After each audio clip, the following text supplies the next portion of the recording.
Kashami msu tiotisha tachi. Sebunya sikoho hiboko. Hidueto. Chumutai Tiv. Shahemenu te wasi manto wasi. Begha Tiv. His Royal Majesty. Professor James Ortese Iorzua Ayatse. Kakenta soron. Ma bemu hidenemi hitativ. Ma te wasi akoho. Ayodua hitativ chi. Avami gungu mom. Show suma wasi tereondo. Shaka dido aluele hitativ.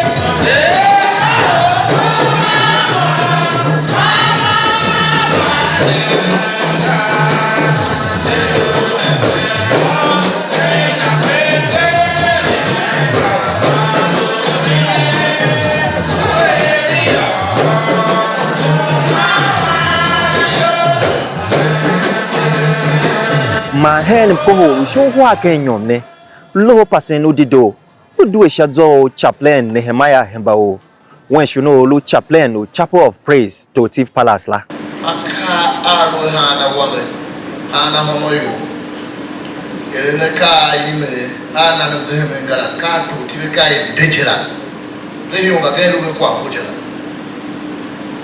eketi central alo ngwe gigi matala na hana mo ba na aka ba ku netima ne we ina gigi la fulana ba he ni fene ne ba alisi gigi was church ni aga wala chikero ko batutse e avenem san yo by ban helem kombono ga chienu itiolo mbe wese hondo Begha tembe yo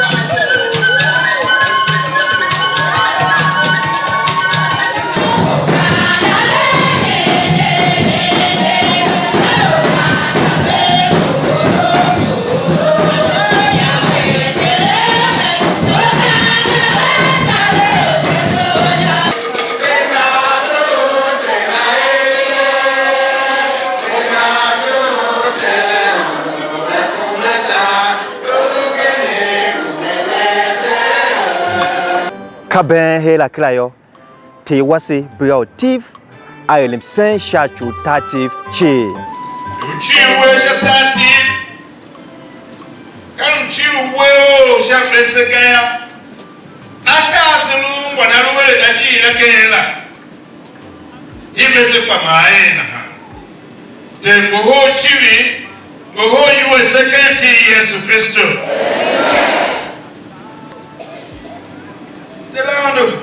bagendo suhi wea veye makula yola to poso veda Mkohol tahamu ime eva bazula tyo telano kawo venantowe mkame jahabi Mkohol la misashe jahabi la misashe jahabi la misashe bidele ntomi tatika bidele ntomi tatika usu behi Tar Tiv usu tayo behi Tar Tiv yagani tan poso behi Tar Tiv tilawa kusema na kombo sekomba shagigi utaka tichi sema na kala sema na kombo sema na zo sema na hama ko ime kawotelu lwande Olunada veono ke paso iwuyo iseshana iwuyo iseshana Tiv ko webe ke katomsule ngwana nemsenze lando nade ne katomsule hitati kenti Yesu Kristo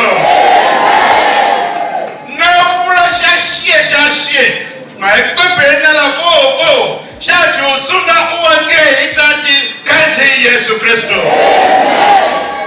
Babada kuhotambu tambu ime eva di isurela. Awandote beyen. Beyen. Beyen. Beyen. Beyen. Kati Yesu Kristo. Tati yoyo wai kati Yesu Kristo. Shatia tira kwa yoyo wanyo. Shatwande kwa nyo. Shasankara kwa nyo. Ijemba kwa nyo. Shindomi kwa nyo. Shingwe kwa nyo. Inasarawa kwa nyo. Shataraba kwa nyo. Mahama jiri chimi luchi yoyo wo. Anyo kati Yesu Kristo. Kaya benimpi manukiamba na shadzwa balamba shuno mbave love vesi hene Mkohol ne ihi ya do chiva jondo chindu chomi ya zuwa Tiv kaya zuwa Tiv chi belukwa mo unenge yamba mpa ya belu bishi shayo adua church mami zuwana again okay benege ye bebe ngapana on shemba ngombichibelo ndamba again na hakpa voto chino ndo bakana ya zuwa Tiv baba be ko ne akadi worona be is beba negasi uwese sembe ondo isasa yona e ba ye pa be zana men uwese ondo shajire be se Moti yame Reverend Joseph Prof